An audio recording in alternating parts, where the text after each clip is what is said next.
Report. I'm Amy Goodman. We are on the road in Detroit. Demolition crews here are planning to tear down 10,000 residential buildings over the next 4 years that the city has deemed dangerous. But as old structures are coming down, the city's redefining itself in other ways. An estimated 20 to 30% of the city's lots are vacant. There's a growing urban agriculture movement that community groups are using to reclaim Detroit. Several farms currently exist within the city, and there are hundreds more community, school, and family gardens. D-Town Farm is one of the biggest urban farms in Detroit. It was founded by the Detroit Black Community Food Security Network, a coalition of organizations and individuals working to build food security in Detroit's black community. Malik Yakini is the chair of the group. He gave us a tour of D-Town Farm. Welcome to D-Town Farm. D-Town Farm is a community self-determination project operated by the Detroit Black Community Food Security Network. And this is a 2-acre site inside of a city-owned park. This is inside of Rouge Park, which is the largest park in the city of Detroit. And so we have obtained a 10-year license agreement to create a model organic farm here in the city of Detroit. And so what we're doing is we're showing how unused and underutilized land in the city of Detroit can be put to productive use, both to create greater access to fresh produce, also to mobilize people to work on their own behalf, and also to again, demonstrate to people how land in the city, and we have an abundance of land which is either not being used or being underutilized, how that land can be put to productive use. We have, so far, we've got 2 types of kale planted, curly leaf kale and what we call dinosaur kale or lacinato kale. We have onions planted, we have chives planted, we've got yellow squash planted, we've got tomatoes, we've got lettuce, we've got watermelon, peas, and a few other things. Ultimately, we'll have 37 different things planted. Community food security is a concept that basically means that a community has adequate amounts of culturally appropriate food that's easily accessible by people. And, you know, we like to add on this grown by sustainable means. So when a community is in that condition, we consider it to be food secure. If any of those elements are missing, we consider the community to be food insecure.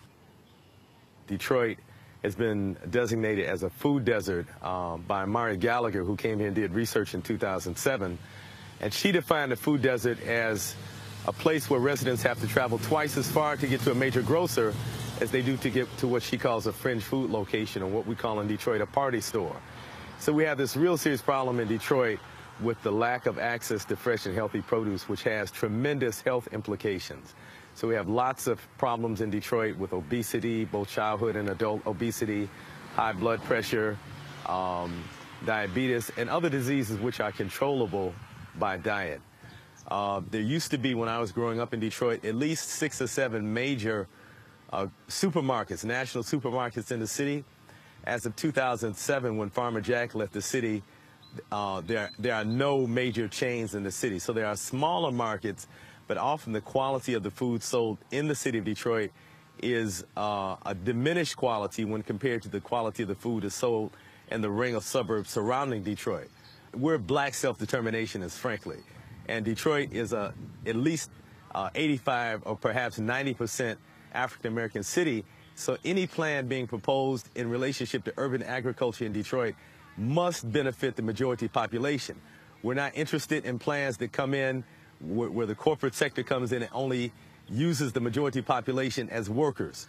We're concerned about control and ownership.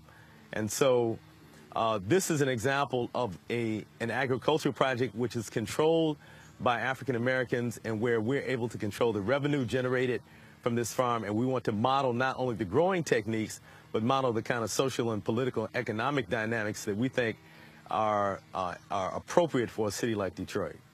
Part of the challenge we have with organizing African Americans for this work is that many of our people associate this work with enriching somebody else, associated with slavery or with sharecropping, both of which enriched whites through our labor.